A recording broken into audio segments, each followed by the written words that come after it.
This was a much more personal sort of adventure. And I found a connection, an unsevered connection with Mother Nature and the ocean world that I'd never felt before. Big things can happen from very humble beginnings. Welcome to the Passages from the Heart podcast, a podcast made by an everyday sailor for everyday sailors. We talk everything from day sailing to racing to cruising to camping out on your boat and everything in between. It's time now to raise the sails. I've got an absolutely stellar program lined up for you today. Join me as I interview Jerome Rand, sailor, podcaster, and author of Sailing Into Oblivion, the Solo Non-stop Voyage of the Mighty Sparrow. Jerome is also the creator and host of the popular sailing podcast of the same name, Sailing Into Oblivion. In addition to being an author, Jerome has worn a few other hats in his lifetime, including work as a plumber, working for a boatyard in Maine, working as a sailing instructor in the British Virgin Islands, as well as in Upper Michigan, and currently he is a motivational speaker, sailing consultant, and he also helps with yacht deliveries. In 2017 through 2018, Jerome set sail aboard his 43-year-old sailboat, a Westsail 32 called the Mighty Sparrow, to take on the epic challenge of a solo non-stop circumnavigation of the world. Jerome's book, Sailing Into Oblivion, not only spins an inspirational yarn about his journey around the world, he shares the full spectrum of a multitude of hardships, joys, and poignant self-realizations along the way.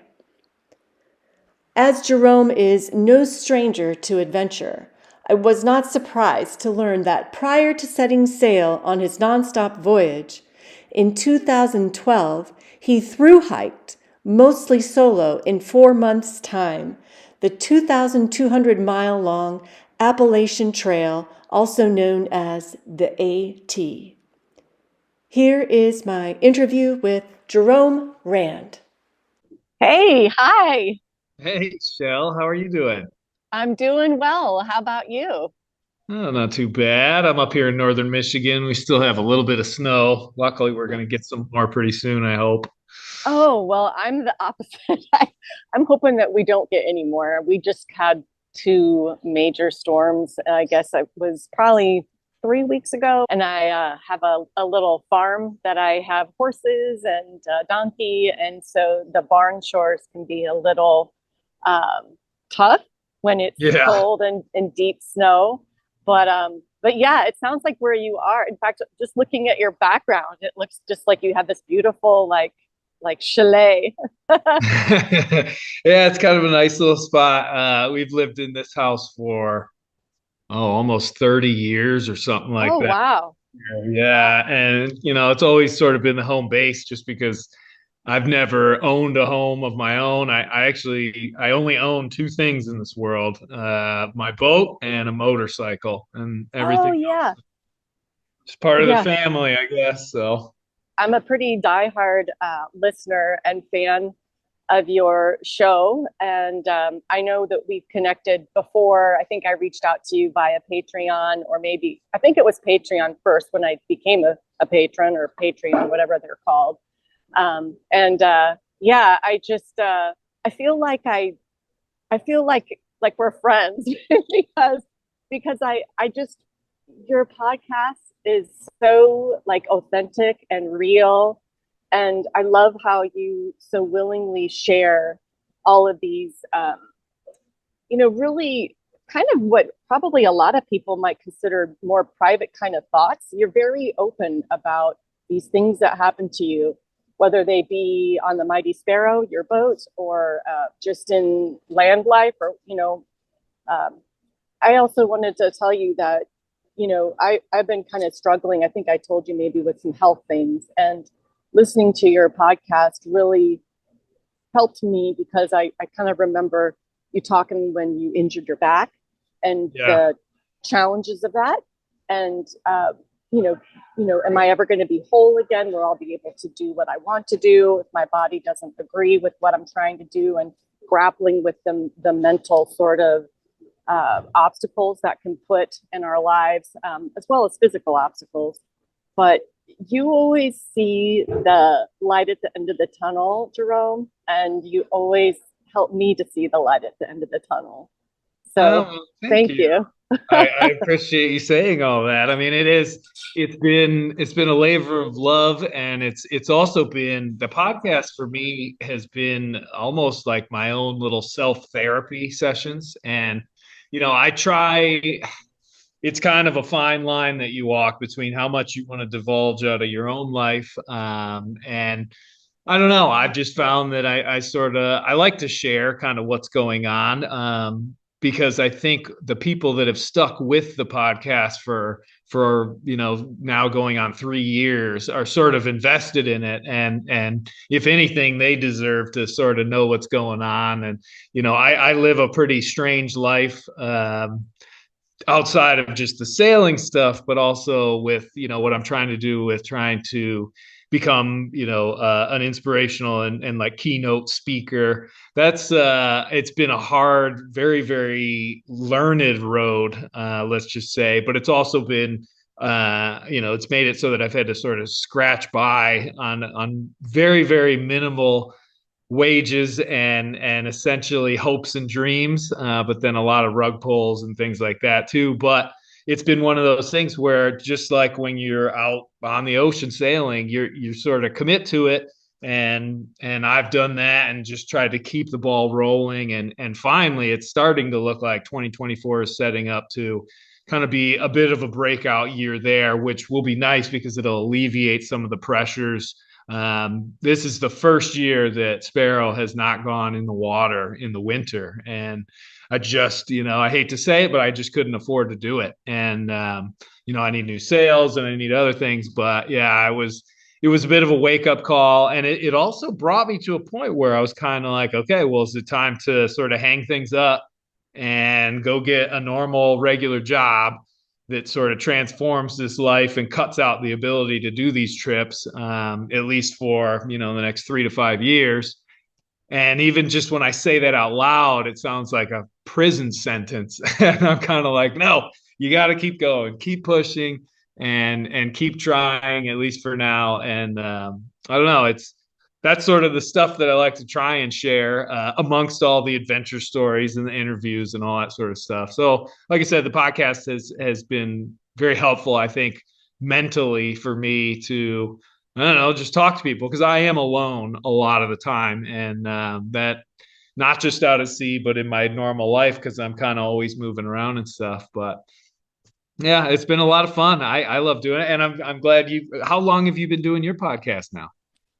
Oh my goodness. So not long. The podcast has been awesome because it's enabled me to reach out to people like you and, hear stories, share stories. And more importantly, for me, I love the learning.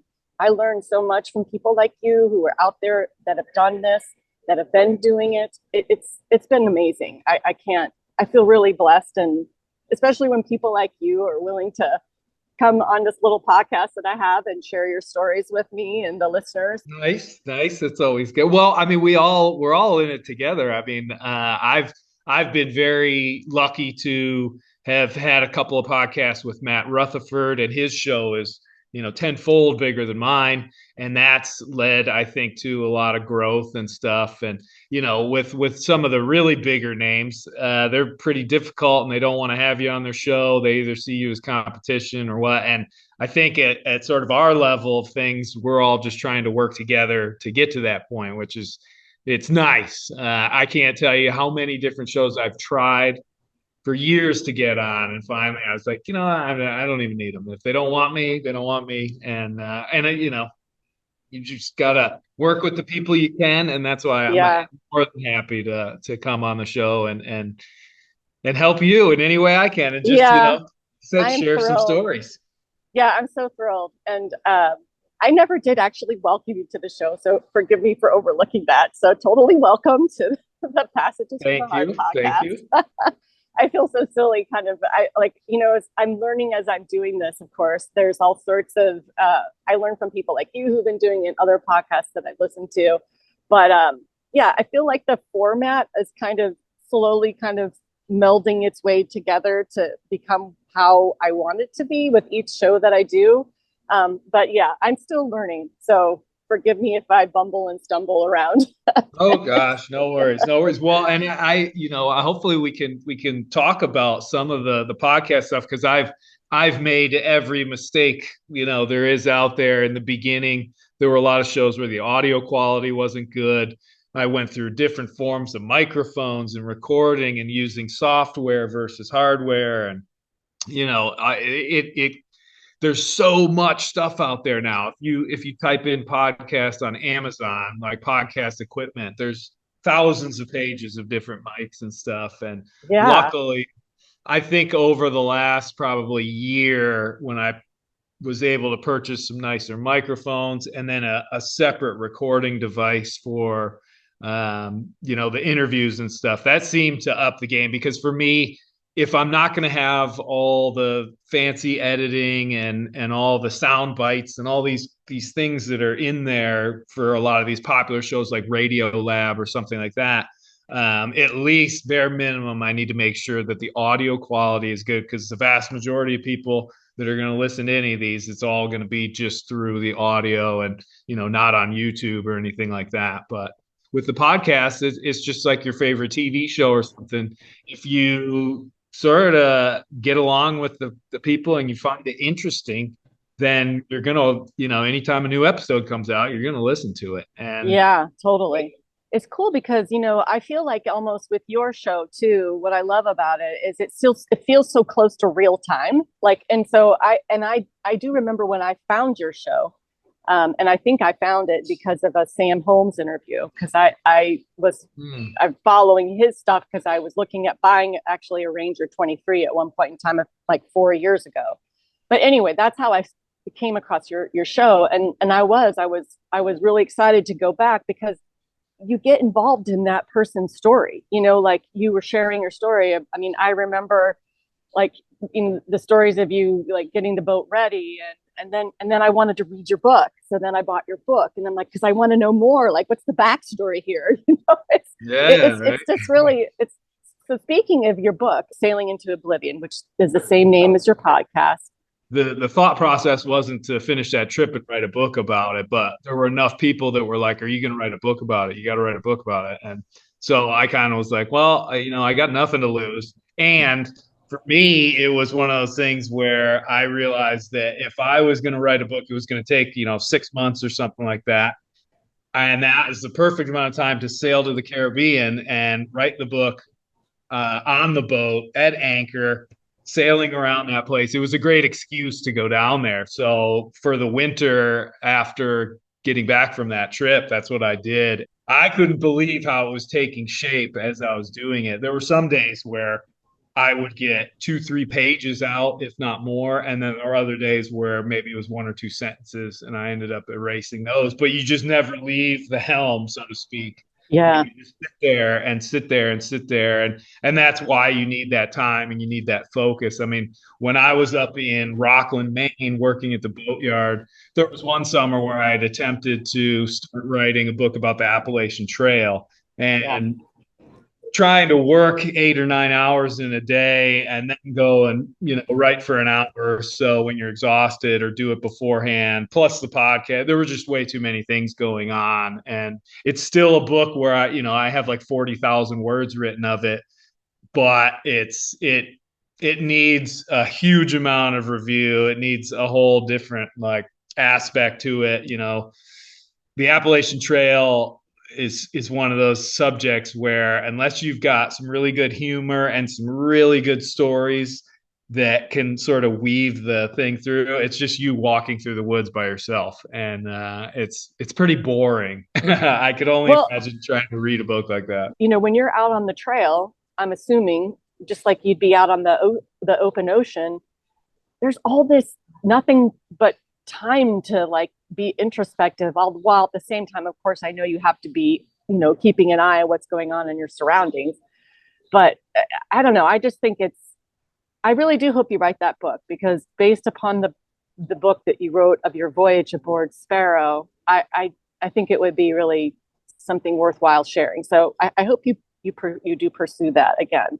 Well, thank you. Yeah, I mean, I definitely, that's the nice part about a book and a manuscript. When you're writing it, it's as long as you don't lose it, it's still Yeah. there and you can come back to it.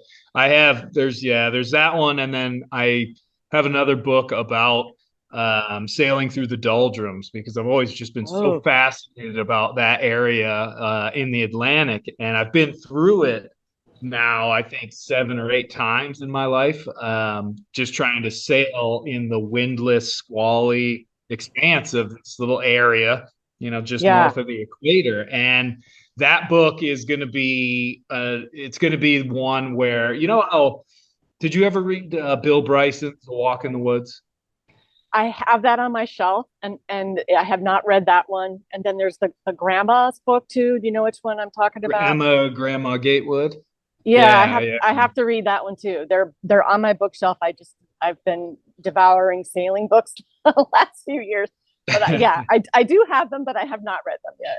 Well, that one, I mean, when you read that book, Bill Bryson, obviously, he's a great writer, and he essentially, when you finish that book, you not only know his story, but you know the entire story of the Appalachian Trail, the history, Yeah. how it was made, all the stuff. He does a huge amount of research, and that is something that I'm going to need to learn how to do for that particular book, because I want it to be one where you not only hear about my experiences going through the doldrums, but you learn about the history of other people's experiences, the actual weather patterns, what's going on there and why it is what it is, so that you can actually be like, well, I know about what Jerome did there, and I also know what the doldrums are, and Yeah. what the whole intertropical convergence zone means and all that sort Yeah, of stuff. totally. So, and Yeah, I think that one go, would kind of really just be a more professional type book, I guess. If I'm able to do it, it would be pretty cool. I think that would put me into, at least in my own mind, like I actually wrote a serious like book for people to read. yeah, well, I If mean, that it's makes funny, sense. the doldrums, it's funny because you grow up hearing that expression, I'm Yeah. in the doldrums, and like nobody ever really, well, at least I didn't know. And I grew up, like I said, in a sailing family, and I still didn't know what it was until I was an adult. But one of the things that I learned, that kind of a historical fact, is that I believe the doldrums are also known as the horse latitudes. Is that right? Yeah, I mean, it depends on where you're getting the information from, because a lot of it that all comes from the fact that they either had to eat the horses or they had to throw the horses overboard Yeah. back in the day of no power for the ship. It was just sailing, Yeah. and you essentially get those areas in between the trade winds, but then also at around 30 degrees north and 30 degrees south between the trade winds and the westerlies are also Okay. another set of what you call the horse latitudes. And yeah, I mean, those guys, you can just get stuck there for weeks on end. And if you're not getting, anywhere, and it's not raining enough, or whatever's happening, you start to dwindle your supplies, and things got pretty ugly. And those are sort of the kind of the stories that I want to be able to retell in the book and everything. And, I Yeah. know what it's like for me personally to go through there and, not have this or not have that, or watching things dwindle. And almost every time except for one of the trips through, I was under sail power only. Mm. And one of the times I didn't even have any fuel at all. I had run out. That was on the trip around the world. So I had no way to propulsion, no other way of propulsion besides the wind. And it's kind Yeah. of it's one of those feelings where Mother Nature's got you, and you have to Yeah. just see what happens. And that's I've always felt like that's pretty interesting sort of feeling, but you have to be willing to be stuck in that situation and deal Yeah. with it. it's interesting, but it's also kind of scary too. So Yeah, I think the thing that always sounds scary to me about it is like, in your book, when you talk about the water supply running short, and imagine if you have, oh, and then also when you did the book review in the last couple of podcasts you've done about his like one of his jerry cans, I guess, cracked or something, so he was that losing was some. his main water tank for 40 gallons. Yeah, Yeah, it cracked, and so he loses all that. But then yeah, when he gets to Wellington, New Zealand, he decides not to fix it, and he yeah. just continues on. And I would say, I mean, he had other ones for sure, but I would have been like, well. But Vito arrived in Wellington with 2 British pounds. That was it. Oh, That's yeah, I remember you said that. all the Yeah. money he had in the world. So it was kind of like, whoa. Isn't it interesting too, like how, like, it's funny because the way you describe it in the from the story, it sounds like he kind of had some crowdfunding going on, right, to support that trip. Like, didn't somebody give Uh, him 10 pounds to, like, he didn't have much money, but somebody like, some guy gave him like 10 English pounds or something. And that oh was only, yeah. so, Every place that he stopped, much like when Slocum was going around the world, because it was like the first person to ever do that sort of trip yeah, and that adventure. As news sort of spread, people just want to get involved because they're yeah, like, holy cow, I want to be part of this, and here, take this and take that. I mean, yeah. everywhere from start to finish, people were offering up all assistance they possibly could to keep him going and keep him on his way. Did you experience that when because I'm trying to think back, did you do like a Kickstarter for your voyage around the world or Uh, anything like that? Nope. I just went and I got a job and I worked for about 3 years, and saved every penny I possibly could, and then paid for the trip sort of off of all that work and stuff. And in a lot of ways, I kind of handicapped myself as far as what I could do and what stuff I could purchase. But in the end, I've always felt like it's been a pretty good message, especially when I do presentations and stuff to younger people, because I think there is this idea of we need so much before we can even start something, but big things can happen from very humble beginnings. And to be able to make it around the world in a tiny little boat off of pretty much, when I ended the AT, I had nothing. I'd spent all my savings. And then after 3.5 years, I was able to save enough money to get that boat, which Mighty Sparrow wasn't very expensive, but I had to do a lot and put a lot into it to get it fixed up and ready to do that trip around the world. So, if you can go from zero to becoming a Yeah. solo stop circumnavigator, that's pretty cool. Yeah, I mean, there's something to be said too. I think, I didn't grow up in the age of crowdfunding for, to make my dreams come true, sort of a thing. It was kind of more like, okay, so I'm going to school working full time, going to school, doing whatever I had to do to try to do what I wanted to do. But I mean, I think it's cool that people have the opportunity to crowdfund if, they look at that as a means by which to help fulfill or fuel their dreams, to make them realized. But I do feel like, people like you who do what you did, it kind of seems like all the more sweet to me, because that's all that was your hands, your mind, your time, your energy, all making that come to fruition. But anyway, I mean, I again, I that's just, I don't want to like say that crowdfunding is bad or anything. I think Oh there's no, no, it's all right. definitely, Yeah, if and your I house think, burns down or there's an yeah, emergency and something like that, sure, I think those things are great. And hey, I mean, I have it set up so that on most of my podcast stuff and YouTube page, if people want to donate to yeah, sort of the next venture and stuff, they can do that. But it's one of those things where I've always, if I have the means and the ability to work or produce something, i.e., a podcast, or just go get part-time job, or make a video, then I'm warranted to say, hey, if you want to support this effort and support that, then hey, That's great. But yeah, the thought of just going on and saying, hey, I want to do another big trip. So who wants to throw down and pay for it? That's just not my style. And I have nothing against people that want to do it. It just for me, I also know that when you get that money because you've had to do something and you've had to work or you've had to produce something, it's so much more valuable and it actually feels a lot better. I mean, you take every person that's won the lottery, and it's like 90% of them say it ruins their lives, and it's just because they didn't earn anything. They just got really lucky, and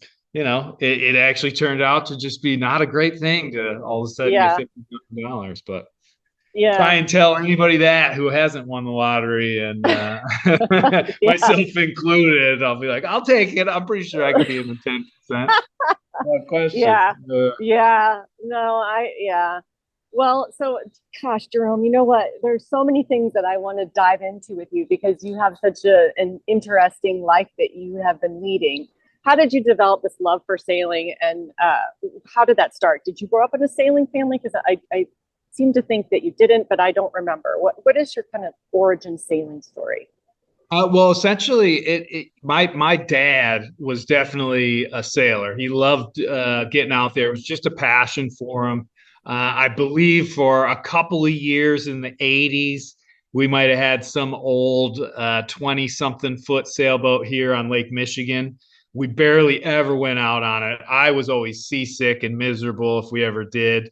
Never learned anything about it. And then we did a couple little trips on a Hobie 16 when I was younger, but mostly I was just ballast for my dad. Again, there wasn't really any tutelage going on by any means, and that was fine. I mean, I was just a kid. I was more interested in turning over rocks in the shallows and finding crayfish and things like that. And it wasn't until I was about 18 where suddenly just, I don't know, made the switch at one point. And I remember the old man giving me a little bit of knowledge and saying, hey, you just pull the sail in with that and you steer it with that. And he kind of just pushed me off the shore in this like 14-foot little catamaran. And it just clicked. It clicked like it was meant to be. And literally within minutes, I was flying the hull and just zooming around. And it all felt totally under control. And it just felt natural. I understood exactly. I could feel the wind. And, without anybody having to say, well, this is how you can sail on the wind or whatever. And so it was just kind of one of those things. But what really turned it into, I think, a passion was that all of a sudden I had this way to relate to my dad and do something where I could, possibly impress him or whatever. I mean, sons always want to impress their fathers. And so I just sort of kept going and I ended up I spent about a summer where I was just sailing a Hobie 16 pretty much by myself almost every day on one of these small inland lakes up here in Michigan. And that was where I truly fell in love with the act of sailing and just how great it was. I mean, I'd wake up in the woods. I lived in a tent that summer and the trees would be rustling and I'd be like, oh, it's go time. And I'd head down to my grandmother's cottage, hop on the boat, and 6-7 hours later, I'd come back just sunburnt, hair's a mess, and I'm just like biggest smile on my face you could have ever seen, and had a great day just out sailing by myself. And got a job as a sailing instructor after that because I figured, hey, if I like doing it and I'm pretty good at it, it makes sense to me. Let's do this. So had to learn learn the names of all the stuff. At that point, I had been sailing for maybe 2 years and I still couldn't tell you what a boom or a rudder or a tiller were. I didn't know any of that stuff. So I had to learn that. And then my sort of craft, I guess, I was cultivating a knowledge base for a couple of summers. And then basically it was straight into trying to get on yachts to do yacht deliveries, see what bigger boat sailing was all about. Started doing trips up and down the East Coast. And then I think after about 4 or 5 years, I did my first transatlantic. I just hooked in as a first mate on a 68-foot oyster, and we went from Antigua over to Mallorca in the Wow. Mediterranean. Yeah, stopping at the Azores and Gibraltar. and it wasn't a paid position. They paid for the flights, but it was just to gain experience. And yeah, it was absolutely amazing. Then I was just like, well, I want to just keep doing more. So I kept teaching in the summers, and then I would do yacht deliveries in the winter. And then one trip I stayed on as the first mate down in the Virgin Islands, and I had reached out to the Bitter End Yacht Club years before about being a sailing instructor there because I just heard about that place so many times. And I was down in Leverett Bay, which is literally 1 mile away. And after 2 years, got a reply from them, and they were like, "Hey, are you still interested in coming down?" And I was like, "I'm actually down here working on a boat right now," and was Wow. able to Yeah. go right there for an interview that same day, and got the job, and then went down there. And so I was full time director of sailing after like the first year, and yeah, it was kind of like a mix between sailing instructor and ripping around on boats and trying to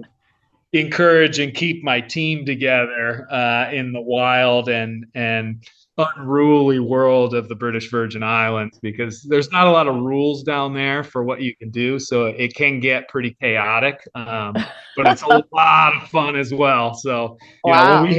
when we have beer can races at the Bitter End, I mean, we're literally throwing beer to you, and people are drinking it while they're sailing, and sometimes they lose control and we just deal with it. And but it's terribly fun. I mean, it's an absolute blast down there. I'm so glad they're finally starting to get back into the swing of things, and slowly building, one room at a time. But Yeah. When was that um that the hurricane blew through there? And that was 2017. So I was up in yeah. Rockland, Maine, getting the boat ready, and the hurricanes came through and nailed them. And I remember talking to a few of the people before I left. And actually, the thought had occurred to me to possibly, because I had this boat that was loaded up with, 9 months worth of food. And the idea was maybe skip the trip and go directly to the BVI and be able to help them out. But when I thought about it, the Puerto Ricans were coming over in their fishing boats because it's a huge vacation destination for them. And they were literally coming in like an armada and just bringing food and supplies and all that sort of stuff. So there was more than enough help going to the BVI at that point that had I gone down there in Sparrow, it might have been a good gesture or whatever, but I don't think it would have made much of a dent. So yeah. Wow. Yeah. That's so I'm curious. So, thinking of the AT and through hiking, I can't remember how many thousands of miles. It's like 2,000 something, right? Miles. Yeah, 2,200. Yep. So, and you started that by yourself and ended it by yourself, right? Or did you have people that you kind of planned a trip with, or did you do it all pretty much like started with the intention of doing it alone? Yeah, I started with the intention of doing it alone, but I also knew that there's, at that time in 2012, they were estimating like 3,000 people or something were going to attempt it. Yeah. Yeah. Now I think it's up well over 5,000. Yeah. Very, very much different than it was back then. But I knew that there were going to be a lot of people in the beginning. Mm. It was one of those things where I was looking forward to a decent amount of solitude because I needed to do some thinking. I was pretty burnt out from working in the BVI for 5 years straight, and I just I wanted to break and I wanted to change things up. And it was really the first time I ever thought like, oh, we could do like an actual really epic adventure here and see how that feels in this little time in my life. And luckily for me, it was a huge. It propelled me into a whole different sort of way of thinking about how we spend our time, our little bit of time on this planet. And Mm. it's so easy to get wrapped up in career and making money and doing this and that, or that old thinking of like, work really hard for the first 50 years of your life, save it all so that when you turn 65, you can then do everything you ever dreamt about. And that, I think, is the worst bill of sale anybody's ever sold to the people these days, is that you can wait until you're, at that Yeah. age and then you can do it, because you never know what's going to happen between now and then. So Yeah, totally. I know I just had goosebumps everything that you just said right there because it's so true. Uh, I think one of the things that's resonating with me about you is that you really do have this adventurous spirit. And so, having that adventurous spirit to tackle a journey like the AT through hiking, and then also to want to sail around the world, not only sail around the world, but sail around the world nonstop.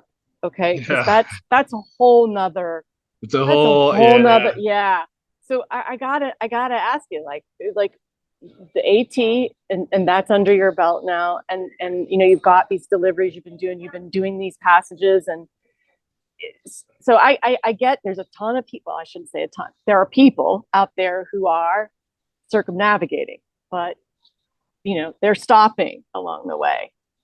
So what was it for you that was like, man, you know what? I get the adventurous spirit. Is that what kind of, made you think I got to do this nonstop for the challenge of it and the adventure of it? Or I would love to hear how you decided nonstop was what you wanted, the way you wanted to go. Oh, it was just my influences were basically, Sir Robert Knox Johnson's trip in the first Golden Globe in '68 and '69. Obviously, Bernard Moitessier. That whole era of those guys sort of, once they got out of sight of land, they were pretty much, they might as well have been on a different planet for the rest of the time. And they had Marconi radios, or at least some of them did. So they were able to send a few messages here and there. But something in the idea of this an older boat can make it around the world, and you can do it all on your own. You don't need to be joining races. You don't need to be trying to set records. You don't, it's this, it seemed like a lofty goal, but also one that was within reach of anybody if they wanted to take it. And I was also just very curious on what happens to a person. I would read about what happened to these people out there, and what it felt like. And sometimes it went really bad and people never came back. And other times people came back and didn't last very long on land. Other people came back and they were famous for the rest of their lives. You never really knew what happened. But of all the different solo trips around the world, which is either record breakers, racers, or just a lone sailor that wants to go out there in an everyday sort of boat, that was the one that really piqued my interest. And I think also it was the one where, again, it was within my reach. I didn't have to go and do a huge amount of fundraising and find sponsors and have all these eyeballs on my trip. This was a much more personal sort of adventure and endeavor, if you will, for my own life, which is why I think the first article that came out about it was Michigan Man Circles the Globe on the Quiet. And when I saw that, it made me smile because I was like, yeah, I didn't really tell anybody I was doing it besides a few friends and family. Back then it was only one or two text messages a day were going back to my mom, and she was essentially putting it out on like a Facebook page that I think after 9 months out at sea still maybe only had like 1,000 people following it or something. You can watch people on Instagram now go up to 250,000 like that. But Yeah. again, it just wasn't really about that. It was, I think the impetus for me really was one that my brain had just been absolutely shocked by how good it felt to finish the Appalachian Trail. And so I think instinctually we're always just like, well, that felt really good. How can I take it to another level? And I had that little gem of doing a solo nonstop in the back of my head for many years. And after being on the AT and being alone for that long and in those sort of suffering kind of circumstances, you're out there hiking in the rain for weeks at a time. It's miserable, it's cold, it's wet. And I was like, well, it's kind of like sailing, especially down in the Southern Ocean. So why don't we do that? And I would say the biggest leap of faith, though, for me was that I had never done any solo sailing on the ocean. Besides a Hobie 16, it was just, that was it. And once I committed to it and worked all those years, I think part of the reason why I never sort of wavered on the idea of doing it and then actually putting down the money for the boat and all that was that I had to work for all those years. So I kept looking back and being like, wow, I've made it this far. We might as well keep going, because there were definitely some doubts along the way. And once you get to the point where you're like, okay, I'm about to quit my job, find a boat, and then I got to start training and learn how to solo sail so that in 9 months I can go try and go around the planet. It's I was thinking about it now, even when I put myself back in that place, it was uncertainty was a very normal feeling for me at that time. But at the same time, I was very curious and I wanted to know what it was like. And I know some part of me wanted to know if I could do it and if I was up to that sort of challenge. And yeah, that was kind of what really prodded me into it. And come to find out, once I did go out and do some solo sailing, the winter before I left on the trip, I was in the Caribbean. I did a 26-day trip around in the Atlantic, and I loved it. It was absolutely amazing. I found a connection, an unsevered connection with Mother Nature and the ocean world that I'd never felt before. And I've always described it as almost like a childlike brain pattern where you can just sit and you can watch the waves and you can just watch the clouds. And there's really not a whole lot going through your head. It's almost like a meditative state. Yeah, And totally. it takes a little while to get into that. But because you're stuck out there on the ocean that whole time, you stay in it. And because I've never, outside of just doing a position report, there's really no connection between me and land. I don't talk to people on the sat phone. I don't have, I can't check social media. I don't have internet out there. And unless I absolutely wanted to experiment with it, I don't think I ever will. It's Yeah. that forced severed connection, I think, is something that I find really valuable because it puts you into a different place. So I don't know. It's Well, my own weird thinking, though. so now that you've got this, that you've accomplished this huge thing, I mean, I don't even know if there's, I mean, outside of like, like you said, the Golden Globe racers and Bondi Globe and, oh, then there's the ones where they're not solo. The Don McIntyre guy I think there's another Ocean Globe, I think, where it's still around the world, but there's multiple crew on board. What do you, I mean, I know like Matt Rutherford's trip, he did the Americas, right? So left from the East Coast up through the Northwest Passage around and all the way back up again. I think you mentioned that maybe you thought about that.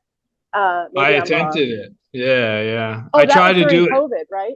Yeah, in 2020, I was actually attempting to do the figure eight nonstop. So basically, go up through the Northwest Passage, down around Cape Horn, go around Antarctica, around Cape Horn again, and then go up. And Oh, wow. yeah, once I got up to the Arctic Circle, they had given me permission in the beginning, and then they took it away. And Yeah. unfortunately, it was August, and the hurricanes were already rolling, so I couldn't go straight back to Maine.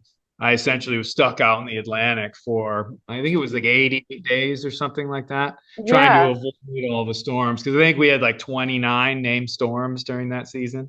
So that Yeah. was a Wow. spooky one, yeah, for sure. But I've attempted some other big trips. So essentially, 2020, I did one and only got 88 days out there. 2021, I attempted another trip, and I think after 75 days, the damage to the boat and the bowsprit was too much for me to continue on to Cape Horn and try and round it into the Pacific. And then this last voyage, which was supposed to be an easy one back in 2022, essentially got turned over by a rogue wave and lost all Yeah. the solar and the gallows and all that sort of stuff. And so essentially had to tuck tail just because I was now relying solely on diesel and the engine to be able to charge the batteries, which I was going to run out with pretty quick because my tanks are only about 60 gallons on that boat.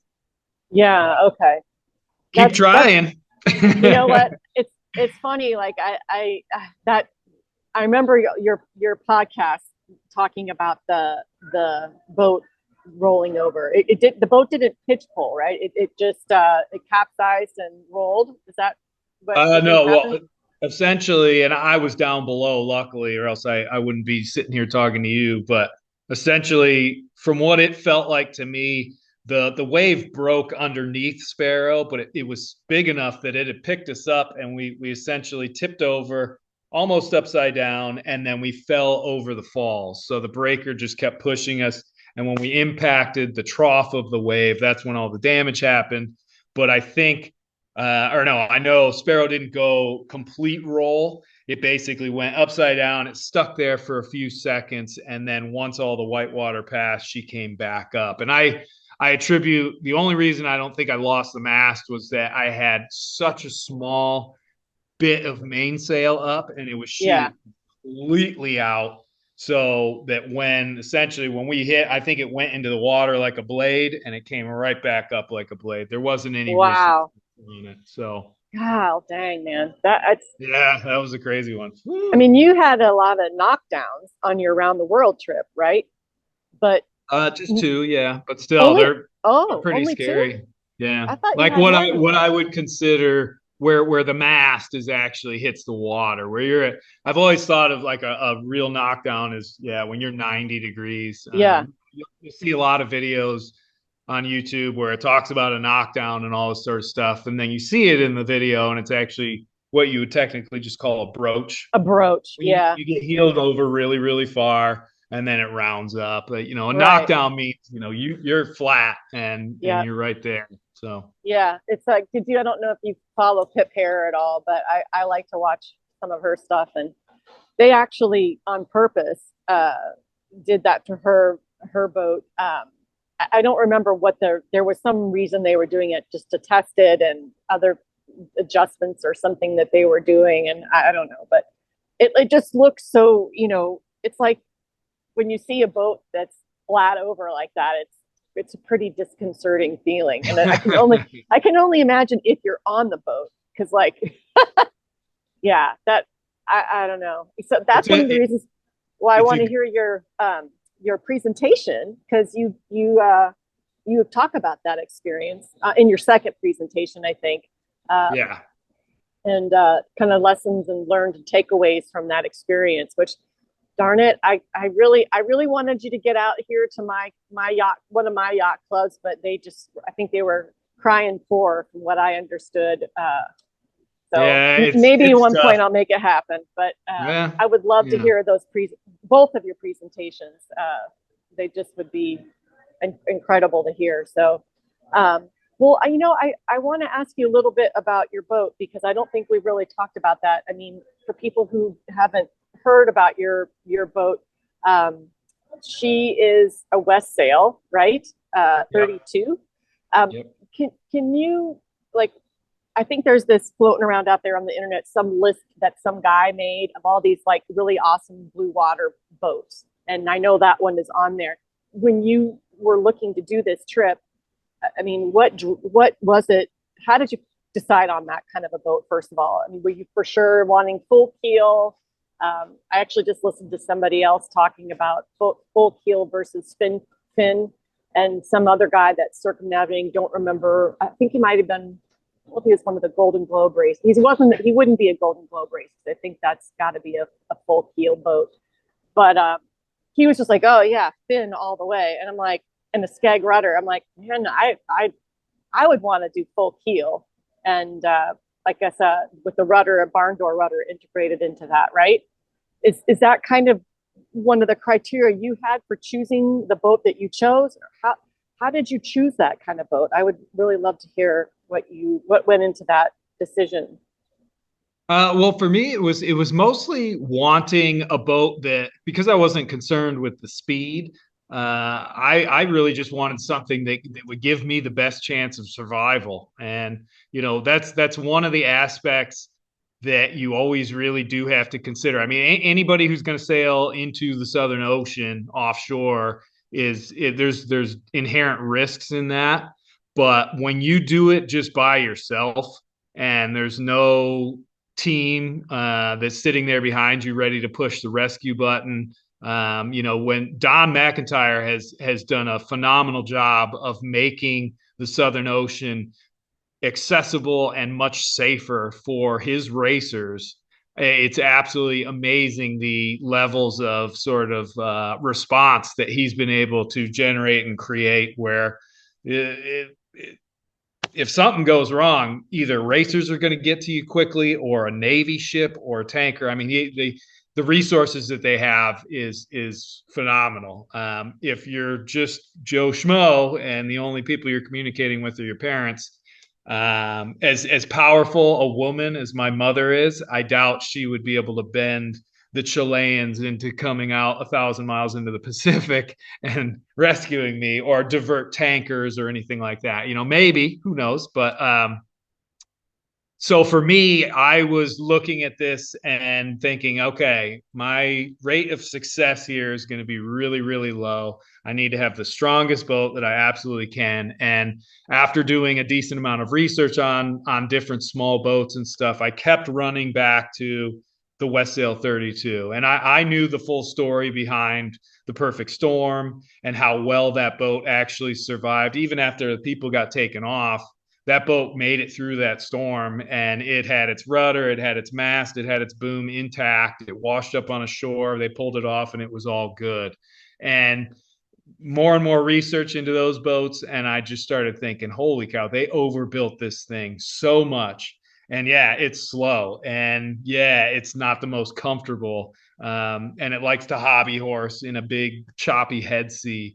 But barring those cons, the pros for me being able to actually just make it from Gloucester all the way back to Gloucester, I just saw, wow, this is great. And there were a lot of them available. So I was able to, my mom and I actually went on a road trip from Michigan through Ohio, up and down the East Coast, at least in New England. And we looked at like 5 or 6 or 7 boats, I think. And yeah, it was just, you kind of had your pick, and they were in my price range. They were one of the only small boats because I knew I was looking for something in that 32-foot range, and it all just sort of fit. And I didn't find Sparrow until about 2 days before I was supposed to fly back to the BVI to wrap things up and train my replacement. And for a little while, I thought the whole trip was sort of in doubt, and I had actually intended on doing 2018 and 2019 as my circumnavigation, and I moved it up a year once Don had announced the Golden Globe 2018, because I didn't want to be out there with all those other boats and thought of as like this American pirate or guy who's trying to, I don't know. I wanted to be out there. I wanted the place to be mine. And although the Volvo boats at that time were racing, barely, they're on a whole different sort of track. So it wasn't really a big deal. But yeah, so I'm going off into the weeds a little bit. No, that's okay. That's Happens to all of interesting. us. That's interesting backstory. I never even thought about that, but you're right. And that was the 2018 that was the first year back to the Golden Globe race, because otherwise would have been the 68, 69 one that you mentioned, because it was that race, and then it didn't run for all those years. And then I think that 2018 was the start of it again, if I remember correctly. Yeah, well, and I mean, and rightfully so. They didn't want to organize any more races because the consequences of that. I mean, when Donald Crowhurst disappeared, that was sort of a big reality check. Nigel Tetley, he came back, and after a couple of years, they found he had killed himself as well. And oh, I didn't know that. Yeah, after there were 9 people that set out. 2 of them didn't last, for all that long afterwards. So, because there was always a big question of whether it was possible psychologically to be that isolated in those stressful conditions for that long, and all that sort of stuff. And they're right, it's not easy. There's definitely been times on some of my trips where I doubt my ability to sort of keep my head on straight. And it's not easy. If anybody sort of thinks like, oh, that should be a piece of cake, I would, it's only 9 months that you're going to be out there. It's the storms you got to worry about. It's not. It's the mental every single day doing the same stuff, but under this pressure.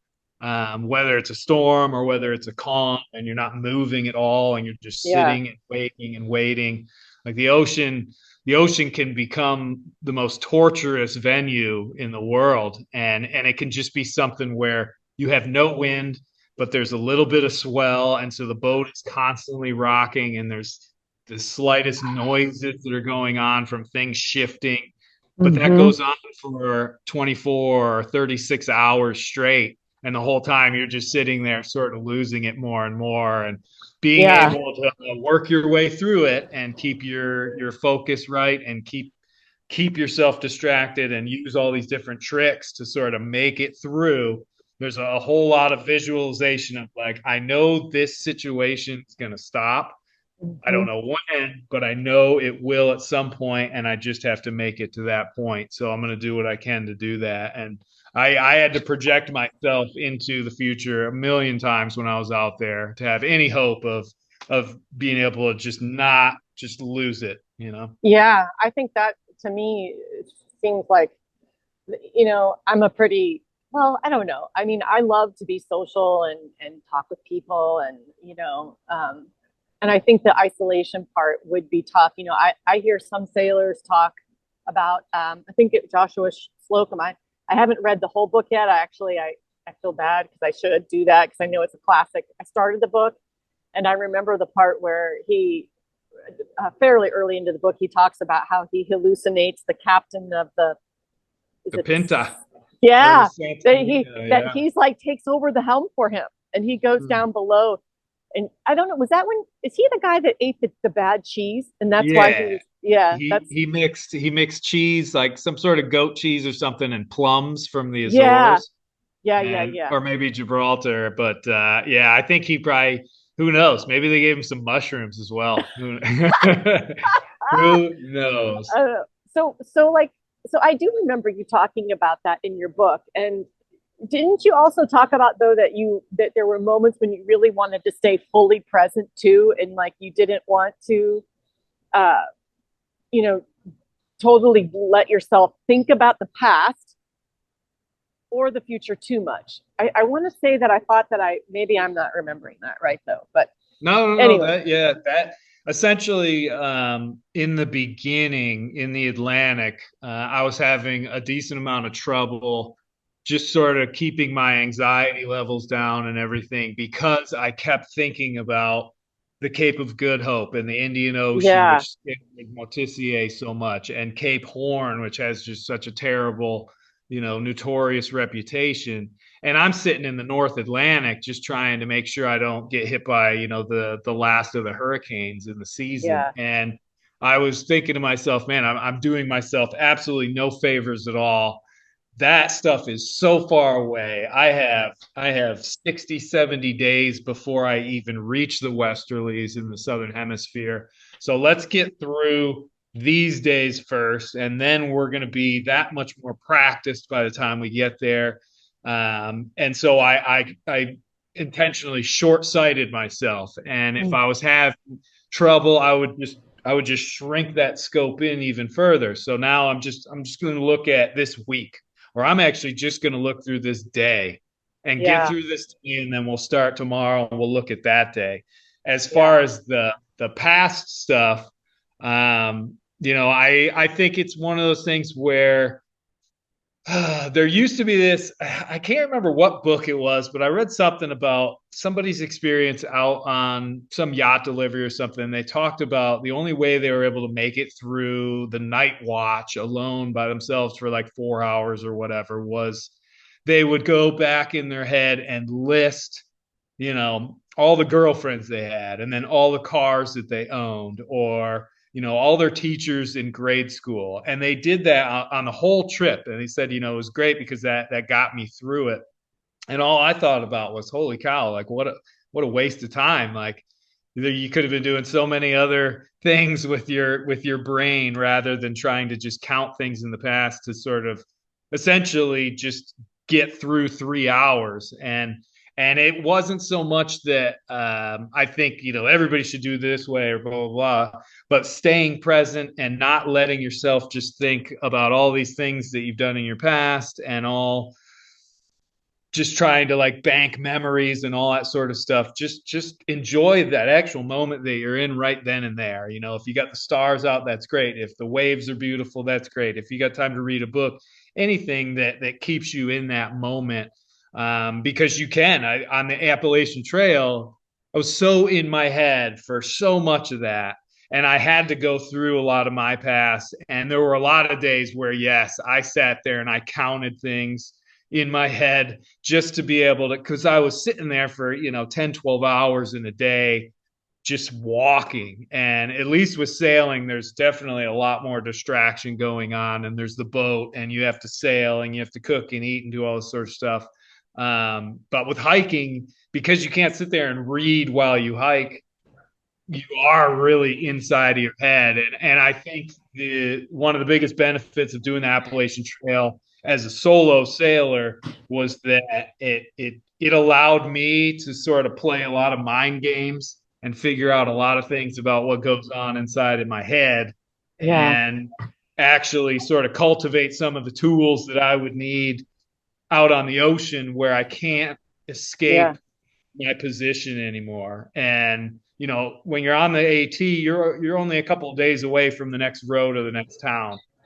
But when you get on the ocean, you are so 100% committed to what you're doing. If you want to press pause, the only way you're actually going to be get out of the situation you're in is to sail back to land. And for when you're doing a big ocean crossing, that's going to be a couple of weeks possibly. So, Yeah. Right. if you're having real trouble, and that's the scary part, is that if you're having real trouble mentally out there, you can't, there's just no way to stop it immediately. So you have to utilize whatever tools you have to confront it right there with your own mind, and get through it until you can get back. Yeah, these are some really great things that you're talking about because, people who are thinking about doing something, undertaking a voyage like that, or even if it's just, one of the things I thought I would like to do with my boat, I have a compact 23 meant for, you can do coastal cruising with the boat if it's outfitted correctly, which mine is a very basic one and would need some work. But I've often thought, well, I wouldn't mind doing that trip that I did as a kid. We had a Tartan 42 and we departed from, where did we leave from? Oh, I don't remember. It was Bayfield in Wisconsin. And I think I just remember it was the first time I remember being on a sailboat and not seeing land when we sailed to Isle Royale. And I remember not feeling fearful of that. I remember thinking it was kind of a cool thing. And I've kind of wanted to do something like that with my boat, but I think about these. I kind of actually wrote about this in my blog recently too, because I fully acknowledge I'm an anxious person. I never used to be. It's weird how age has kind of turned me into an anxious. It brings it on. Yeah. I don't age know what it is there. And experience. Age and experience, I think, has kind of made me an anxious person. But at the same time, it's like I've also learned things about how to live with that. But doing a voyage where you are, and when I say doing that voyage up in Lake Superior, like if I sailed my boat, I was thinking about if I did it alone, as a challenge to myself, kind of in a way, like, could I do that? And it's nothing at all like sailing around the world. But for me, it would be kind of like that equivalent, because I'm not sure if I will never say never, but I'm not sure that I will probably do something like that where I sail around the world. But the mental part of it, I think, is more like, could I handle a crisis? And when I think about it, like last summer, the end of the season, we're just sailing along. We were on a beam reach, starboard tack, and my husband was at the helm, and I was just kind of, watching the jib sheet on the lure side of the boat and trimming and whatnot. And then all of a sudden I hear him just say, one of the wires is loose. Well, my husband's, he's kind of new to sailing, so he's learning the words, the terminology. Yeah. And I'm like, wire, loose, not good. So I like kind of leave my station and I look over, and sure as shinola, the upper shroud is totally dangling. I was like, Oh, and I was like, so I'm like, oh, well, here's a new one. And the first thing I'm like, okay, I mean, I felt like maybe I could have totally been like, oh my god, oh my god, oh my god, what are you gonna do? But for some reason, just I all of a sudden like, okay, sales got to come down right now. We got to get the sales down. So I think I don't even remember how we did it. It was happened so fast, right? All I knew is I just wanted to get the sails down. So I think maybe we started the engine first. Then I think we probably took the head sail down and or came into the wind and got the head, dropped the sails. And then I got on the horn, the cell phone, and made a call to the marina. You know, got this issue. We're on our way back in, and da da da da da. But like, okay, we're like on a little inland lake, and this little small crisis happens. But man, if you're out on the Lake Superior or on the ocean, and these crises happen, like, will I keep my cool? Will I freak out? Will I just like? Part of me thinks maybe that kind of rote sort of like I did that day. I was like, okay, this is what we're doing. And I've never had this happen before, Jerome. So it's like, and I haven't really read about it anywhere. I just kind of was like almost sort of like an instinctual thing. But you know what? Sometimes instincts cannot always be right. Certainly, as a sailor, there's techniques that I need to learn. But again, it's that mental part of it, that mental part of could I keep it together? Could I follow those steps to safely address this crisis? I think that to me is kind of what seems sometimes daunting about doing it or undertaking a trip, like even as something like just a sail from, up to Isle Royal.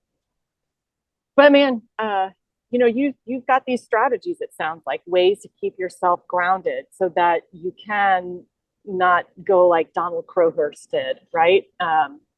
And well, mentally, yeah. yeah, Mentally, I think I've sort of been able to practice enough because it does, just like anything else, it takes practice to be able to utilize mental tools to be able to keep your own mental state at a pretty acceptable sort of level to be out and isolated like that in our world. But when you talk about the sort of snap decisions and crisis management and all that sort of stuff, it is something that I firmly believe that the vast majority of us, when we're confronted with a problem that we cannot avoid, we can't duck and dodge it, we can't, on land, some big issue happens, something's about to fall over. Typically, all of us are going to run away to safety, and that's 100% acceptable. I mean, that's what, like, the lizard brain or whatever it is, that's our instinct taking over.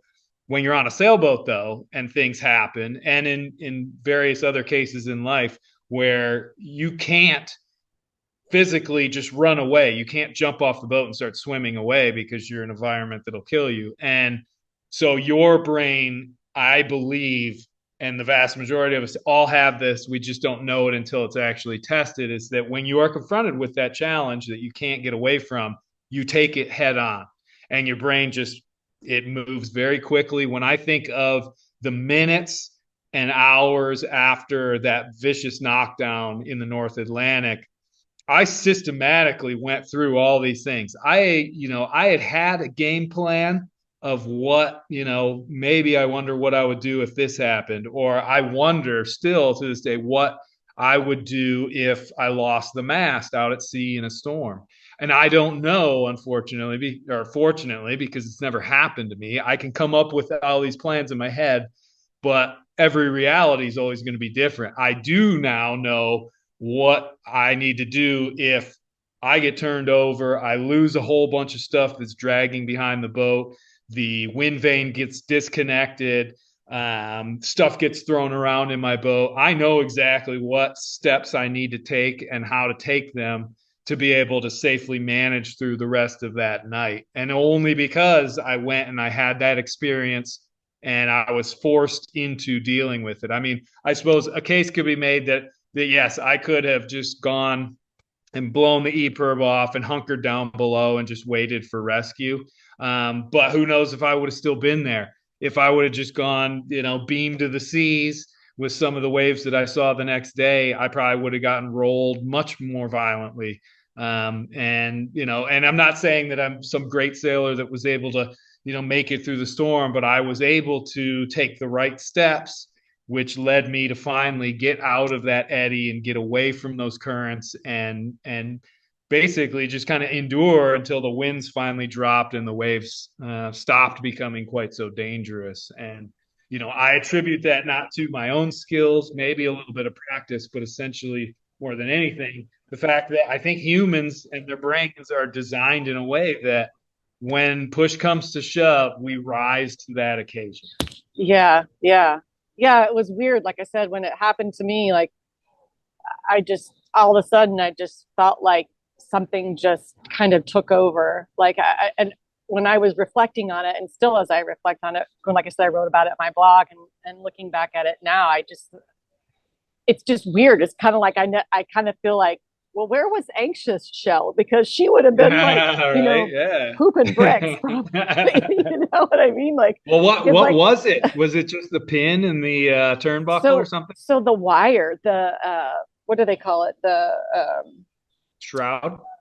well, there's wire that holds my spreader. I'm sorry, my shroud to there's a certain name for the type of wire. I can't remember what they called it, but it's basically like, flexible wire that you can bend, and you use it to like when you want to mouse something, like when you like mouse a Oh, seizing wire. seizing wire. Yes, thank you. That's what it was. That had come off.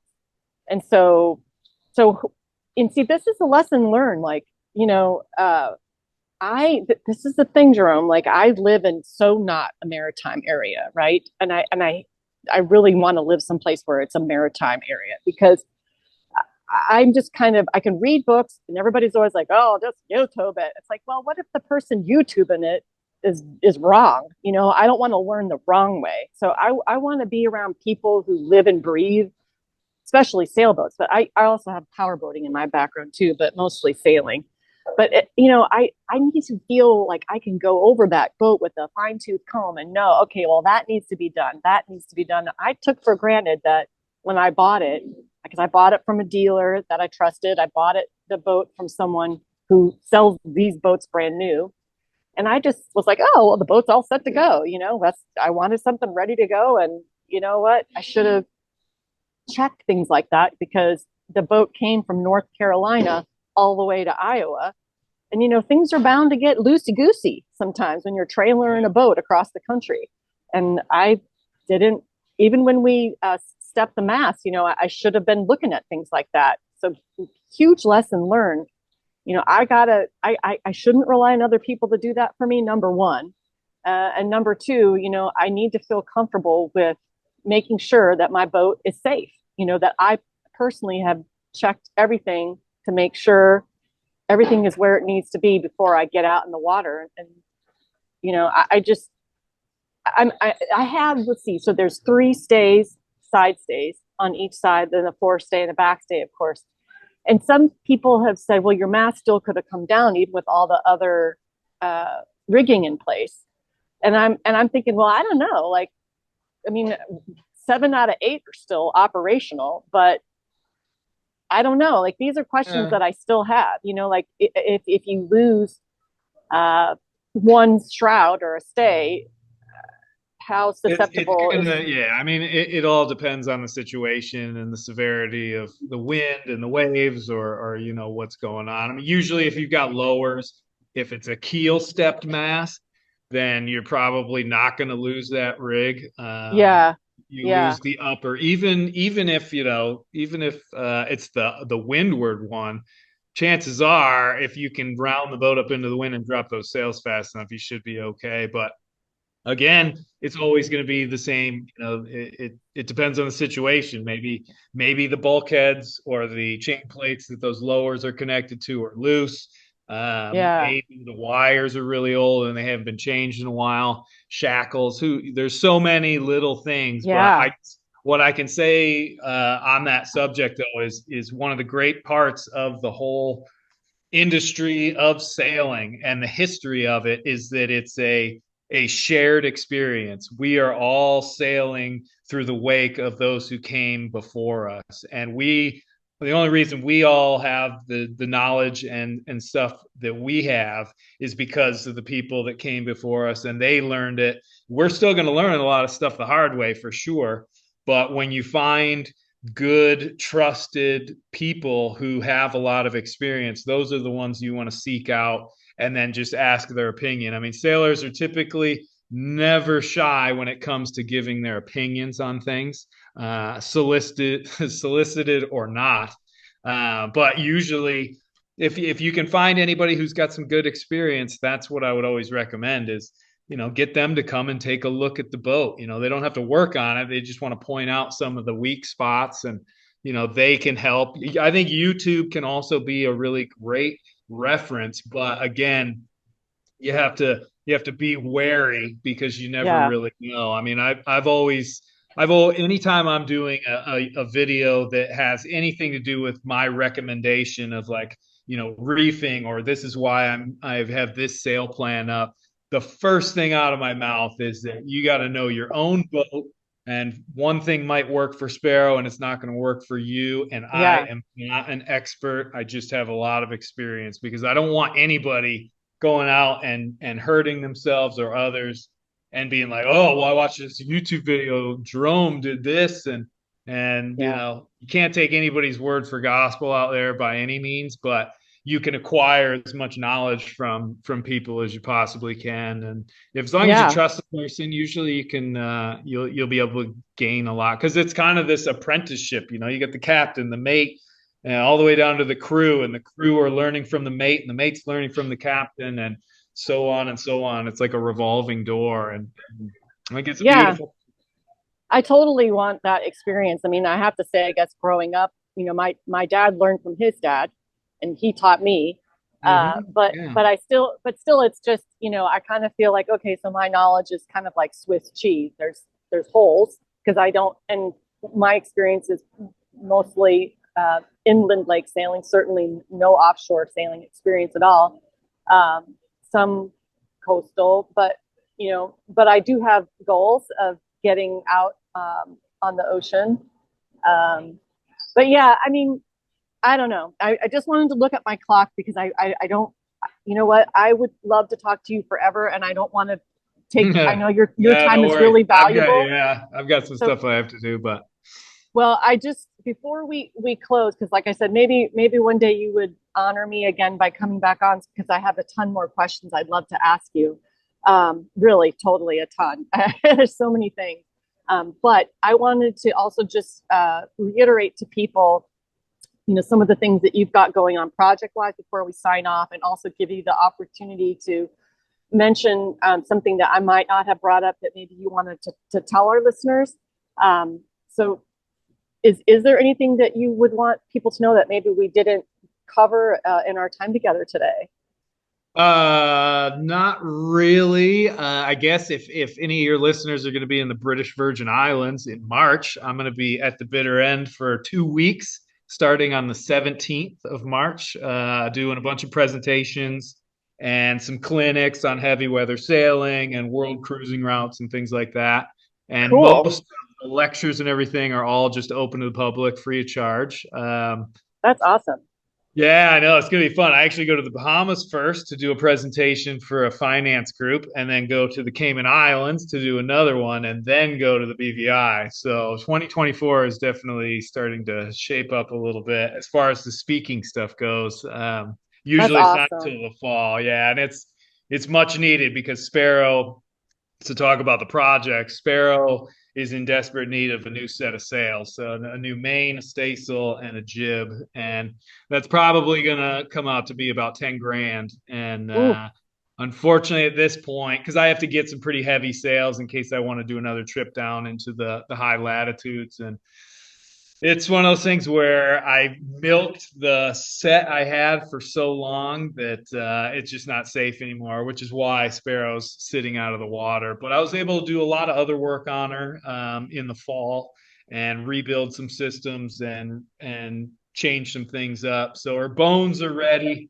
once I get some new wings, Cool. then Yeah. be able to get back Right out on. there. But we'll sort of see. I'm hoping that possibly this fall, late fall and winter, I'll be able to actually get out there and sail, because it's been a little too long. These deliveries are great, but there's something so beautiful about being on your own boat out there without, a destination and all that sort of stuff, which is pretty cool.